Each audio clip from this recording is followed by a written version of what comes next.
16ویں آیت سورہ مبارکہ یوسف کی پورا واقعہ آپ کے پیش نظر ہے، اور ہم ایک ایک آیت پر غور کرتے ہوئے اس کے الفاظ پر غور کرتے ہوئے آگے بڑھ رہے ہیں، ان الفاظ سے وابستہ مفاہیم پر غور کرنے کی کوشش کر رہے ہیں۔ طالب علم ہوں مگر پھر بھی میں نے کوئی 15 تفسیریں دیکھی ہیں آپ کے سامنے کچھ بیان کرنے کے لیے، اور وہ جو تکرار اور مقررات تھے ان کو حذف کر کے ان ساری تفسیروں میں جو چیز مجھے نئی لگی وہ میں نے یادداشت کر لی اور پھر بیان ہو رہی ہے۔ اگرچہ اس بات کا بھی اقرار ہے کہ بعض آیات میں ہمارے بیان میں بعض نکات رہ گئے، کیونکہ پوری دنیا میں ہماری اس نشست کو سنا اور دیکھا جا رہا ہے، ہمارے سنی بھائی بھی اس میں تشریف فرما ہو رہے ہیں، اور بعض لوگ اپنے گھروں میں بھی بیٹھ کر اسے سن رہے ہیں اور دیکھ رہے ہیں۔ تو ہم سب سورہ مبارکہ یوسف پہ غور کرتے ہوئے اس آیت پر پہنچے ہیں۔ کل کی آیت صرف اور صرف مضمون کو جوڑنے کے لیے میں ایک 2-3 منٹ کے لیے آپ سے چاہوں گا کہ توجہ کریں۔ اس میں ارشاد یہ ہوا تھا کہ فلما ذهبوا به، جب وہ لے گئے حضرت، کتنے جتن کیے حضرت یعقوب نے، کتنا چاہا کہ نہ لے کے جائیں، کتنی کوشش ہوئی کہ نہ لے کے جائیں، بار بار آ کے کہتے تھے کہ ہمیں یوسف ہمارے حوالے کر دیں، ہم یوسف کو کھیلنے کے لیے، تفریح کے لیے اپنے ساتھ باہر لے جا رہے ہیں، ہم اس کی حفاظت بھی کریں گے، ہم اس کے خیر خواہ بھی ہیں۔ انا لہو لناصحون، انا لہو لناصحون، انا لہو لحافظون نحن عصبۃ، کتنے انہوں نے اہتمام کیے، کیسے کیسے الفاظ سے حضرت یعقوب کو سمجھایا، اور حضرت یعقوب کو کیسے کیسے انہوں نے آمادہ کیا۔ یا ابانا لا تامنا علی یوسف، آپ ہم پر اعتبار نہیں کرتے یوسف کے بارے میں، آپ اعتبار کریں، ایسا کچھ نہیں ہوگا، ہم بہت مضبوط ہیں، ہماری تعداد بہت زیادہ ہے، کچھ نہیں ہوگا۔ حضرت یعقوب نہیں دیتے تھے اپنے بیٹے کو، ان بھائیوں کے حوالے نہیں کرتے تھے، مگر سارے جتنے بھی ٹیکنیکی، فنی، رسمی اور رائج طریقے تھے وہ سب انہوں نے اپنا لیے۔ یعنی آپ اور میں اگر کسی ادارے کے سربراہ ہوں اور اس ادارے میں ہمارے ہوتے ہوئے کوئی مسئلہ پیش آ جائے، کوئی الجھن پیش آ جائے، اور پھر کمیشن بیٹھ جائے اور یہ طے کیا جائے کہ یہاں مسئلہ کہاں سے تھا، کہاں سے کمزوری رہ گئی تھی، کیوں ایسا ہوا تھا، تو پھر آپ جو سربراہ ہوں گے آپ تو کہیں گے جی میں نے سارے تقاضے پورے کیے، میں نے فنی تقاضوں کو سب مکمل کیا، اس سے ہٹ کر اور میں کیا کر لیتا، میں نے کوئی کمزوری نہیں چھوڑی، اس کے بعد بھی ایسا ہو گیا، تو پھر ماننا پڑے گا کہ اس کے پیچھے حکمت پروردگار ہے۔ اللہ چاہتا ہے کہ ایسا ہی ہوتا۔ صلوات پڑھے محمد و آل محمد۔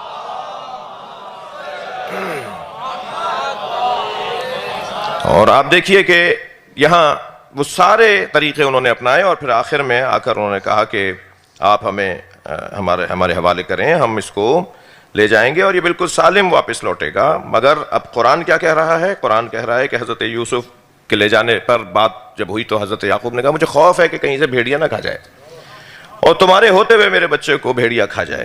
اور ایسا ہی ہوا کہ جب انہوں نے دوسرے دن آ کر کہا کہ اسے بھیڑیا کھا گیا ہے، تو حضرت یعقوب نے یہ نہیں پوچھا کہ وہ تم جو قمیض لے کر آئے ہو، خون بھری قمیض لے کر آئے ہو، اس پہ تو کوئی پنجے کا نشان بھی نہیں ہے، کوئی تار بھی نہیں ہے، کوئی چاک بھی نہیں ہے، کہیں سے وہ کہیں سے پھٹا ہوا بھی نہیں ہے، بھیڑیا کھا گیا اور کرتا بھی نہیں پھٹا۔ حضرت یعقوب نے یہ پوچھا تک بھی نہیں کہ یہ کرتا تم سالم کیسے لے کے آ گئے، صرف خون لگا کر لے کر آ گئے اس کے اوپر، کیونکہ حضرت یعقوب جانتے تھے کہ کسی بھیڑیے نے نہیں کھایا ہے، یہ خود بھیڑیے ہو گئے تھے، یہ خود بھیڑیا نما انسان ہے۔ معاشرے میں ایسے لوگ ہمیں مل سکتے ہیں کہ جیسا قرآن نے بیان کیا کہ وہ دکھائی تو انسان دیتے ہوں مگر حقیقت میں بھیڑیوں ہوں، اور وہ بھی بھائیوں کے لیے، وہ بھی عزیزوں کے لیے، وہ بھی اقربا کے لیے۔ یہ سوچنا کہ رشتہ دار کے ساتھ اس سے بڑھ کر اور کیا مثال ہوگی کہ کوئی رشتہ دار کے ساتھ برائی نہیں کر سکتا، دھوکہ نہیں کر سکتا، فریب نہیں کر سکتا، قرآن کی اس سے بڑھ کر اور کیا مثال ہوگی کہ رشتہ دار بھی نہیں، بھائی۔ مگر میرا سوال، اور مجھے اپنے آپ سے سوال اور معاشرے کا ایک بہت بڑا مسئلہ کہ بھائی اگر بھائیوں کے ساتھ، رشتہ دار اگر رشتہ داروں کے ساتھ، یہ تو بھائی کی مثال دے کے اللہ نے سارے رشتوں کی زبان بند کر دی نا کہ نہیں ہو سکتا۔ کیوں نہیں ہو سکتا؟ جب بھائی کر سکتا ہے تو چچا زاد بھائی بھی کر سکتا ہے، تایا زاد بھائی بھی کر سکتا ہے، خالہ زاد بھی کر سکتا ہے، وہ فلاں جو جس کے تمہارے دادا اور اس کے دادا بھائی تھے، 2 بھائی داداؤں کی اولاد ہو، وہ بھی کر سکتے ہیں۔ ایک صلوات پڑھیں ذرا محمد والے، ہو سکتا ہے۔ تو ایسے میں کیا کریں؟ ہم بھی ایسا ہی کریں۔ یعنی سوال یہ ہے کہ اگر رشتہ دار کے ساتھ ایسا کر رہا ہو تو کیا ہم بھی ایسا ہی کریں؟ نہیں، ہمیں ایسا کرنے کی اجازت نہیں ہے.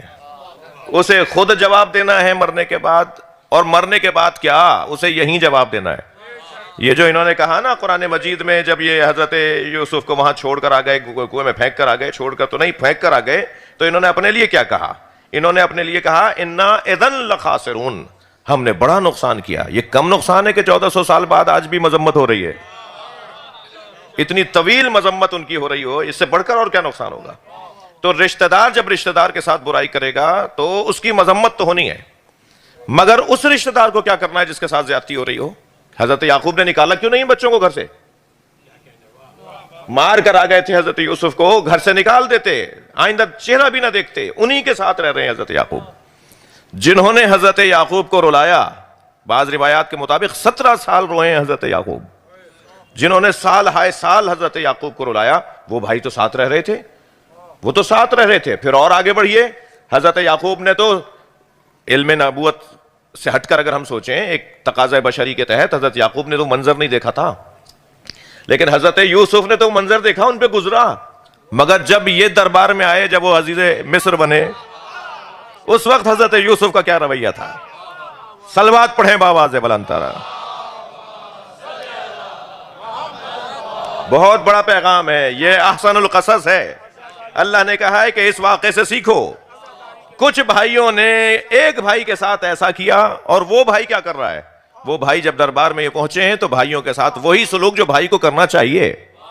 اب میں اس بحث کو مولا کائنات کی ذوالفقار پہ لکھے ہوئے ایک جملے پر اس گفتگو کو تبدیل کر کے دوسرے موضوع کی طرف آتا ہوں. مولا کی ذوالفقار کے اوپر جو جملہ کندہ تھا، جو حق ہوا ہوا تھا، جو جملہ لکھا ہوا تھا، کندہ ہوا ہوا تھا، وہ جملہ یہ تھا، اور تھا بھی ذوالفقار پہ لکھا ہوا.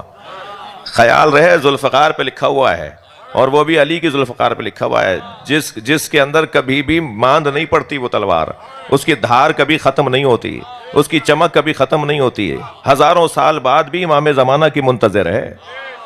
اس تلوار پر ایک جملہ حق ہوا ہوا ہے، ایک جملہ کندہ ہوا ہوا ہے، سل من قطعک. جو رشتہ دار قطع رحم کرے تم اس رشتہ دار سے تعلقات جوڑے رکھو.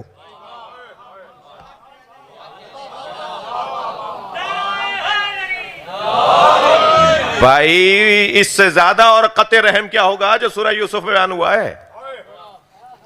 قطع رحم، رشتہ داری کو توڑنا، اس سے زیادہ اور کیا ہوگا جو بھائیوں نے بھائی کے ساتھ کیا ہے؟ اس کے باوجود بھی حضرت یعقوب کی روش اور حضرت یوسف کی روش دیکھیے کہ انہوں نے رشتہ داری کو توڑا نہیں. ہمارے ساتھ جو کچھ ہوتا ہے اس سے بہرحال کم ہوتا ہے. ہمارے گھروں میں، ہمارے معاشروں میں جو کچھ ہوتا ہے وہ بہرحال اس سے کم ہوتا ہے. تو پھر جب اس سے کم ہوتا ہے جو حضرت یوسف کے قصے کے اندر بیان ہوا ہے، تو جب یہاں تعلقات کو نہیں توڑا گیا تو پھر میں اور آپ بھی حق نہیں رکھتے کہ ہم اس رشتہ دار سے تعلقات کو توڑیں جو تعلقات توڑتا ہو. صلوات پڑھ لیں محمد و آل محمد.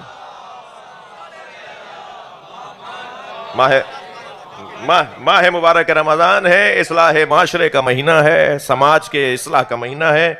میں آپ کی توجہات کا ممنون ہوں.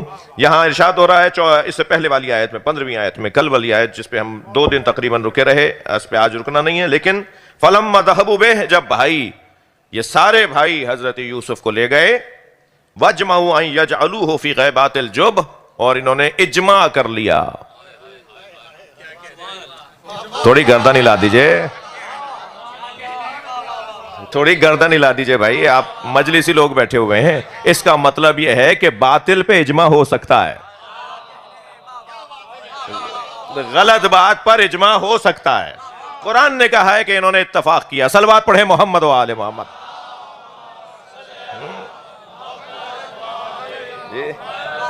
الفاظ قرآنی ہیں اور تفسیری بیان ہے. جب انہوں نے اجماع کر لیا، سب نے اتفاق کر لیا کہ انہیں ایسا ہی کرنا ہے، تو پھر کیا ہوا؟ واضح بات ہے کہ غلط اجماع تھا، روشن بات ہے کہ اجماع خطا پر تھا. بھائی زیادہ کھول کر مجھے بولنے مت دیجئے. جب مولا کائنات نے سنا تو فرمایا وہ اجماع ہی کیسا جس میں اہل بیت کی رائے نہ ہو. صلوات پڑھیں محمد و آل محمد.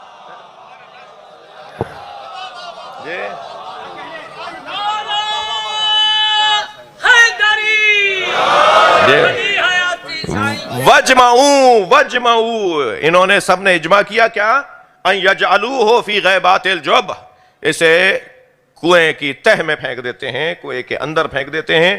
اب یہ غیبات الجب پچھلے سال کیونکہ یہ آیت پہلے بھی آئی ہے، یعنی یہ لفظ پہلے بھی ایک آیت میں آیا ہے، تو ہم پچھلے سال کی نشستوں میں غیبات الجب کی تفسیر کر چکے ہیں، بیان کر چکے ہیں کہ یہ ایک ایسا کنواں تھا جس کے اندر طاقیں بنی ہوئی تھیں، اس کنویں کے اندر جگہیں بنی ہوئی تھی، تو ان کا کہنا یہ تھا کہ جہاں چھپنے کی جگہ ہو، جہاں بیٹھنے کی جگہ ہو، اس والے کنویں میں ہم اسے پھینک دیتے ہیں، غیبات الجب۔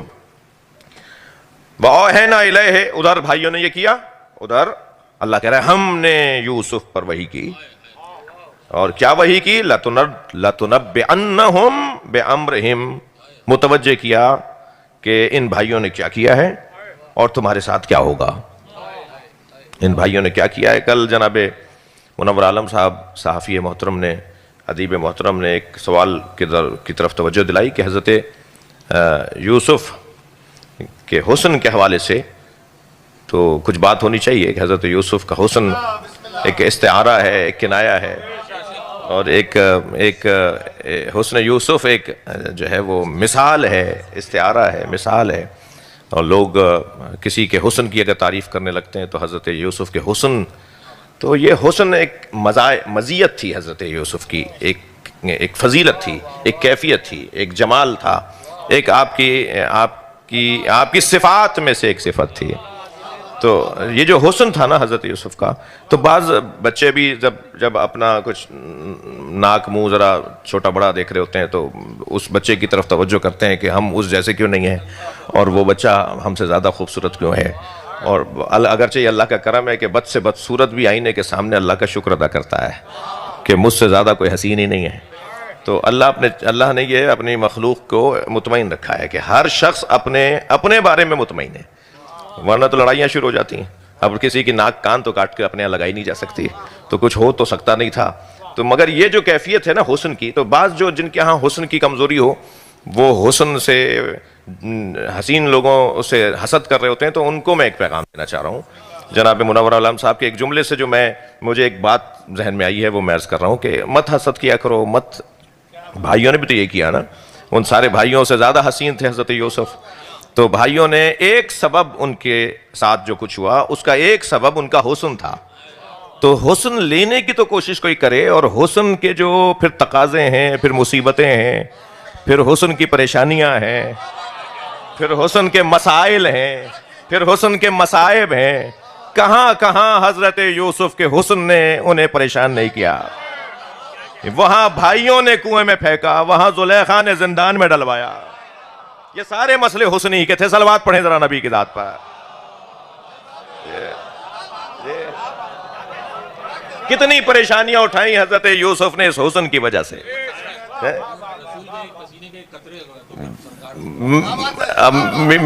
میر صاحب نے جو ہے وہ مجھ سے پہلے کہہ دیا، تو اب یہ تو حق بنتا ہے کہ میں اس کے اوپر بات کروں۔ جب زلیخا نے گرتے پڑتے حضرت یوسف کے آگے اپنی عاجزی کا اظہار کیا، کیا کروں اے یوسف، میرا تو حال تم نے بگاڑ دیا، تو حضرت یوسف نے فرمایا کیا ہو گیا، کیوں ایسے ہی ہو گئی ہو؟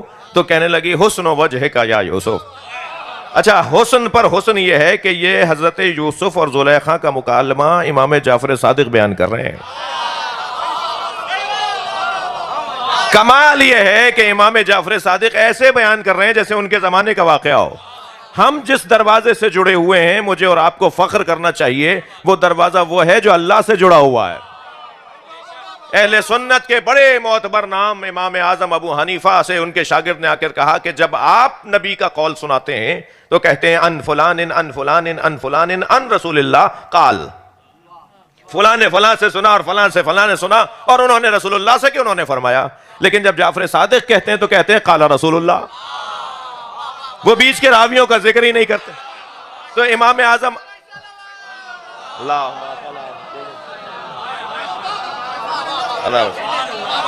تو وہ تو بیچ کے راویوں کا ذکر ہی نہیں کرتے، اور آپ راویوں کے ساتھ ذکر کرتے ہیں، تو یقیناً ان کے اور نبی کے زمانے میں راویوں کا فاصلہ ہے، تو وہ راویوں کا ذکر کیوں نہیں کرتے؟ تو ابو حنیفہ امام اعظم نے فرمایا خبردار، آئندہ ان کے بارے میں ایسا سوچنا بھی نہیں، جن کے بارے میں تم یہ بول رہے ہو انہیں یہ بھی حق ہے کہ وہ کہہ دیں کہ اللہ نے یہ کہا. صلوات پڑھیں محمد و آل محمد.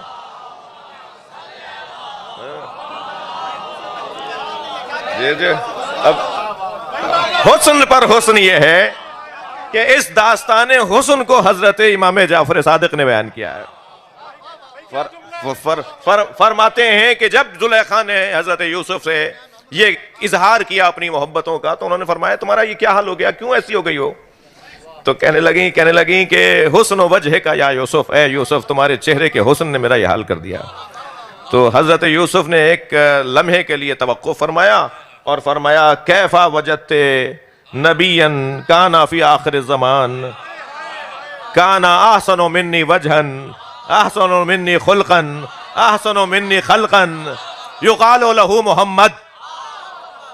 تمہارا کیا حال ہو, صلوات پڑھیں محمد و آل محمد.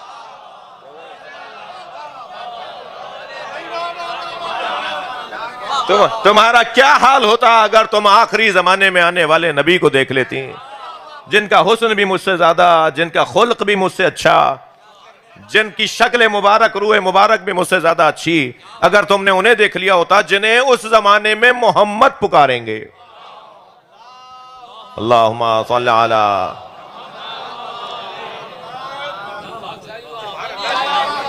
وہ روایت ختم نہیں ہوئی ہے, یہ بچہ بیٹھ جائے تو میں سناتا ہوں, 2-4 لوگ تنگ ہو رہے ہیں.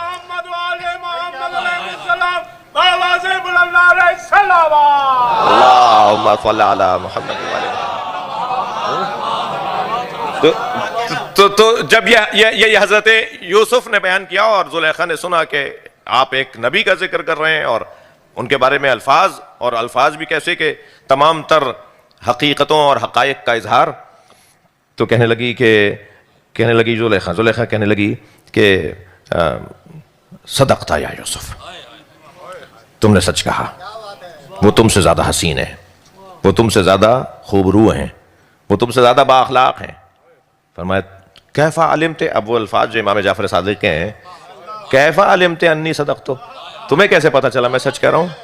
کہنے لگی ہینا ذکرتہ وقع حبہ فی قلبی, جب تم ان کی بات کر رہے تھے نا, اب ان کی محبت میرے دل میں, تمہاری نہیں ہے. اللہ, جیسے ہی زلیخا نے یہ جملہ کہا کہ اب ان کی محبت میرے دل میں ہے, فوراً فرشتہ نازل ہوا, اے میرے یوسف میں نے اس کے گناہ معاف کیا, یہ میرے محمد سے پیار کرتی ہے. صلوات پڑھیں محمد و آل محمد.